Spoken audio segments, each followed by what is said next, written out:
want you to embrace first is that your economics and how they flow to you are about the energy that you are flowing outward to others. In other words, it's what you're offering, what you're receiving and what you're offering are the same. They are vibrationally equivalent. And if you can think in terms of the service that you're offering, now we offer that word carefully because you misunderstand it every time someone uses the word.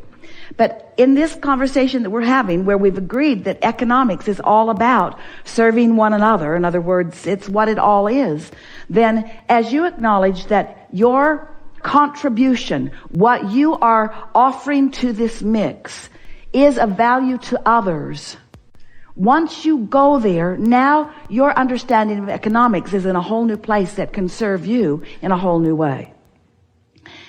So now we'll ask you, are you there yet? Do you acknowledge that it is your service to others? So now, in what ways do you serve? You were going to make a short list a little while ago, but in what ways do you serve others? You serve others by getting energy flowing. You serve others by tapping into the stream of infinite intelligence. You serve others by tuning in, tapping in to the frequency, this high power frequency. You serve others by understanding the path of least resistance. You serve others by being wobble free. You serve others by tapping in, not just to infinite intelligence, but to infinite prosperity, to infinite abundance of energy, to infinite ideas. If you're serving others, then isn't it the idea that really is at the basis of most service, you see? When you loosen up these cobwebs and you start acknowledging that you could be in the right place at the right time, in more conversations, in more opportunities to uplift, if you would put your attention upon the energy that you're receiving, which then you will be flowing. But here's the most interesting thing about economics. We already said it to you, but we're going to say it to you again. You don't get it until you give it, because it is the asking for it that summons it. So when you get into an attitude of service, which is asking for it on the behalf of others, now you open a really big portal, a really big vortex of abundance, you see. And that's really the place that you want to start with all of this. In what ways can I be of value to others? Now let's start generally. Are you of more value to others when you are ornery or happy? Well, that's not a difficult thing to understand, and yet it's usually not a question that you ask in relationship to economics, is it? Because you're thinking in terms of your action, not in terms of your attitude. But your attitude, your mood, your vibration is everything in terms of what you receive and in terms of what you give, you see. So if you're thinking in terms of being the portal through which all of this flows, do you acknowledge that the world is out there asking? Do you acknowledge that their life experiences are what are causing them to identify what the next economic booms will be? Do you know that there are economic booms in the vortex right now that haven't even been discovered by those who will feel the inspiration to provide the response to the boom that is being asked for? So does it overwhelm you to think about being the creative genius that is inspired to that? We're not asking all of you to be the next Bill Gates, but why not? We're not asking you to be the next innovator of the next big invention, but why not? But what we are asking you to do is acknowledge that there is infinite energy flowing, and enough abundance will flow to serve you in the way that you are wanting to be served once you get into this flow of economics. It's all about energy, you see. As much money is coming to you, we're saying money, financial abundance is coming to you as you are asking for and allowing. But what's interesting, as in our earlier conversation, you're motivating yourself to the asking rather than inspiring yourself to the asking. So it's not a clear, open thing that's going on, because in the worrying about what you're going to do with it or where it's going to come from, you block the flow of it. So if you could just concentrate on the fact that the flow exists and on the fact that there is a path of least resistance that is available to you right here and now. If you could just acknowledge that you have the ability to get on this path and you have the ability to receive the flow, instead of worrying about where it's going to be, when it's going to be, who's going to bring it, where it's going to come from, how long it's going to last, how big it's going to be. When you ask those questions that make you wobble, then you don't do either one of those two things. You don't hook up to the energy and you don't flow it towards something that is meaningful to you. That was a big economic discussion, but how does it translate into something that you do something about? It doesn't translate into how you do something about it. It translates into how you feel about money. You got to feel like there's plenty of it out there and there's a lot of it earmarked for you. You got to feel that way because it is that way. And then you got to figure out how to figure out. Got to figure out how you got to figure out. You got to feel your way to it. And it's on the path of least resistance. It's not on the path of hardship. It's not on the path of struggle. It's not on the path of determination or effort. It's not on the path of motivation. It's on the path of inspiration. You got to tune into the path, you see, to the path of inspiration. So we have some questions for you. We asked you some earlier. You were quiet about it. We want you to be more bold in your response now. Do you believe in infinite intelligence? Yes. And do you believe in infinite abundance? Yes. And do you believe that you've carved out a path of abundance for yourself? Yes. Do you understand that your vortex holds that path? Yes. Do you believe that the path will be inspired to you? Yes. Do you think you'll get there with worry? No. How are you going to get there? How are you going to find the trail? How are you going to find that path? You're going to worry your way to it. You're going to struggle your way to it. You're going to take courses on how to find, on what does the world want. Yeah, this graduating class needs to be really good at this because someone has prophesied that there's going to be a lot of that wanted later.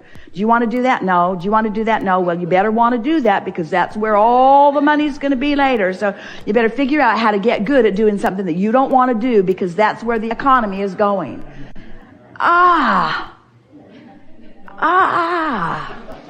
What do you want to do? What do you want to do? You've lived long enough. None of you were born yesterday. What do you want to do? What do you like to do? Do you believe that you can serve doing something that's fun to do? Do you believe that you can find satisfaction in what you do? Do you believe that you know what some of those things are? Do you believe that they're queued up and in your vortex already? Do you believe that there's a path already laid out for you that you're just reaching for the inspiration to? Yeah. So how do you find that path? This is the question of all questions. How do you find the path? Think about it.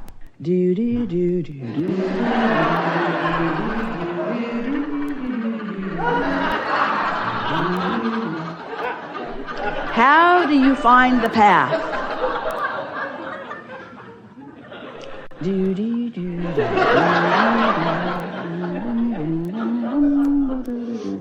You don't find the path finds you.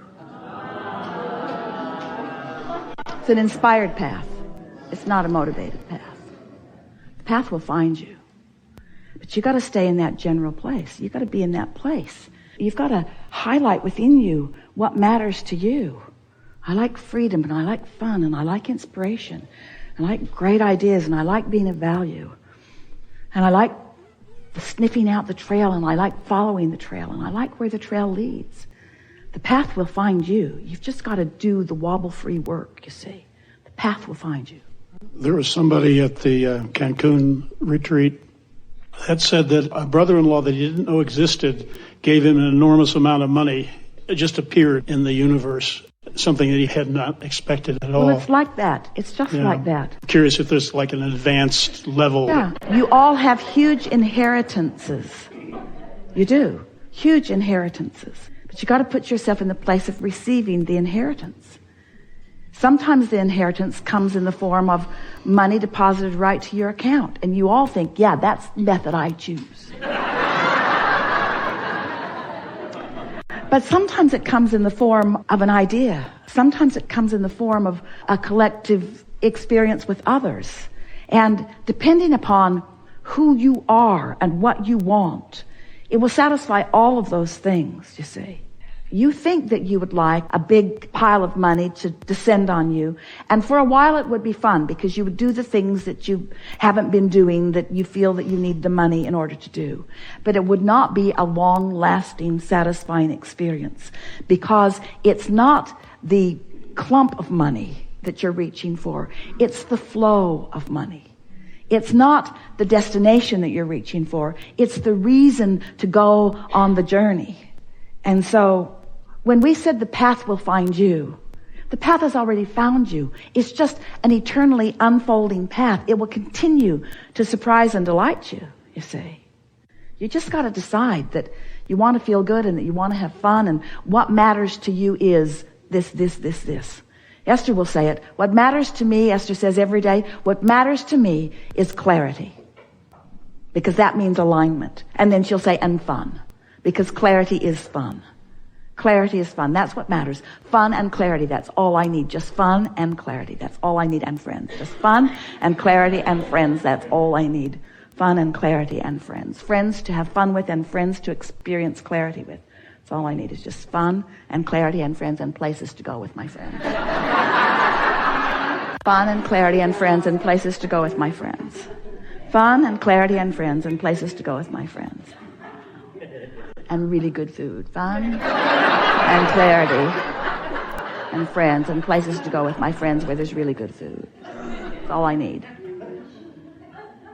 And on and on and on and on and on it goes.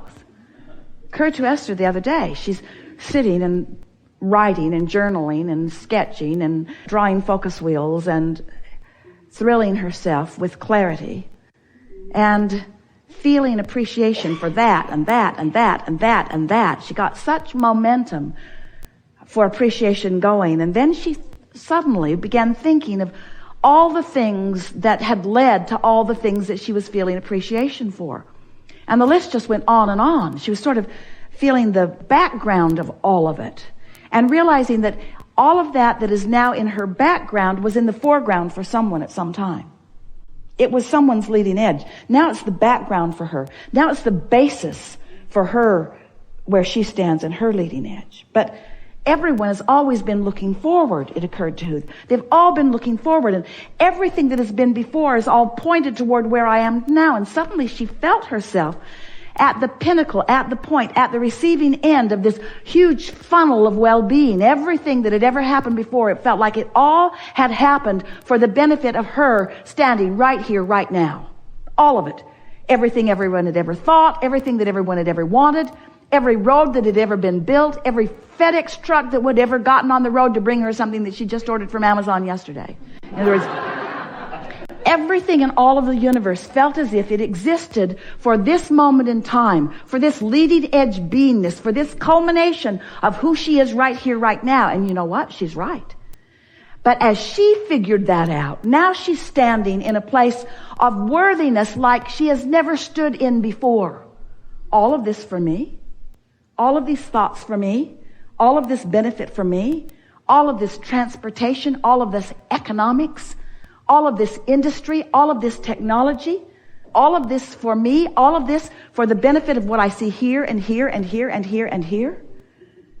When you stand in that place of appreciation of what is available to you because of all that has come before, but you focus forward, which is the only place that you can focus, you will discover that it is the new idea that is the richness of this promise of creation that you have come for. Not the accumulation of what others have accomplished, but the inspiration of the new idea. Because it's the hatching of what's new that we all live for, you see. We are eternal beings, and it's that new hatching. It's that new hatching that gives you the goosebumps. Always. The new hatching. So sometimes it feels to you like you are the receiver of that which is us. And we say those goosebumps are us. But it's your newfound receiving place of that vibration that makes you feel it the way you do. It's that breaking loose into the new place. Always a new place, always a new place, always a new place, always a new place. More to live, more to love, more to know, more to taste, more to feel, more to see, more to smell, more to hear, more to experience, more to live. That's the abundance that is yours. That's the inheritance that's there for you. And you stand at the point of it. You stand at the point of all of that, ready to receive it. And the question is, are you ready?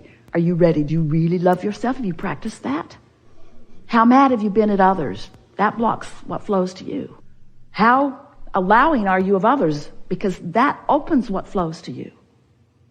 How much do you love life? Because that's what opens to you. If you like this video, don't forget to subscribe and see you in the next video.